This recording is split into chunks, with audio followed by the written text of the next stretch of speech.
kuryente natin. Kasi like dito sa Meralco, almost 10% nung kanilang supply galing sa Western. So bibili sila ng mas mahal ngayon.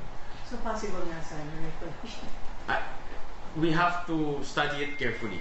We have to study it carefully. But definitely this warrants a study and an inquiry by the Department of Energy and PCC. So such pollution can be proven ba? There are methodologies. Like for example, pag sinabing force outage and nasira yung pinaka-popular dyan, tube leak eh. No? Nag-leak yung tube, nag-shutdown yung planta. Una, titignan muna bakit nagkaroon ng tube leak. Sa pangalawa, bakit hindi pinalitan yung tube? Kaya nagkaroon ng tube leak. No?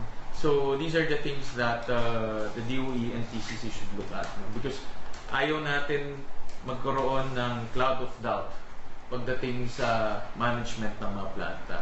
And itong recurring issue na baka nagpulod para tumaas yung presyo, dapat mawala yan.